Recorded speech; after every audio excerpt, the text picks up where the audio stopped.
Hi friends, எல்லாருக்கும் வணக்கம். ஈஸியாக டக்குன்னு ஒரு பிரேக்ஃபாஸ்ட் ரெசிபி செய்யலாம்.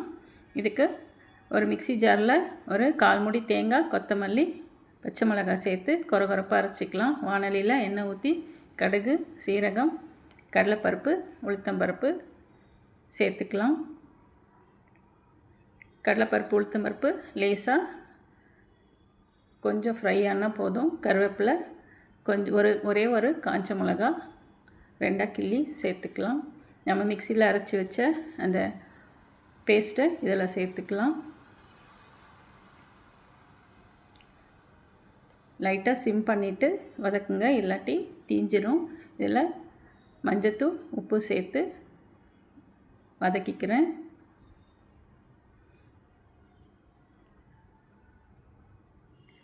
இந்த டின்னர் சூப்பராக இருக்கும். லஞ்ச் ரெசிபி, லஞ்ச் பாக்ஸுக்கும் குழந்தைங்களுக்கு கொடுக்கலாம்.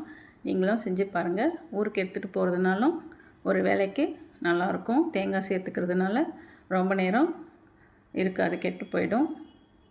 நான் வறுத்து வச்ச வேர்க்கடலை தோலை நீக்கிட்டு அதையும் சேர்த்துக்கிறேன். லேசாக வறுத்தா போதும். இதில் வடித்து வச்ச சாதம், இதில் உப்பு போட்டு சாதம் வடிச்சிருக்கேன், அதோடு சேர்த்து கிளறிக்கலாம்.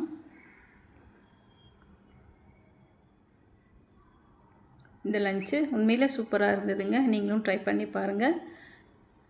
கர்நாடகா ஸ்பெஷல் மசாலா சித்ரான்னம், இதுதான் இதோட பேர். சூப்பராக இருந்தது. நீங்களும் செஞ்சு பாருங்கள். உப்பு சேர்த்துட்டு உப்பு செக் பண்ணி சேர்த்துக்கோங்க. கொஞ்சம் கம்மியாக இருந்தது, அதனால் நான் சேர்த்துக்கிட்டேன். கட் பண்ண லெமனை சேர்த்து புழிஞ்சிக்கலாம்.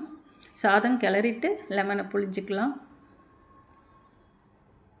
இதுக்கு சைட் டிஷ் அப்பளம், ஊறுகாய், ஸ்நாக்ஸ் எது வச்சுனாலும் சாப்பிட்லாம். ரொம்பவே நல்லா இருந்தது. நீங்கள் பொரியல் கூட பண்ணி லஞ்ச் பாக்ஸுக்கு கொடுக்கலாம். ரொம்ப சூப்பராக இருந்தது.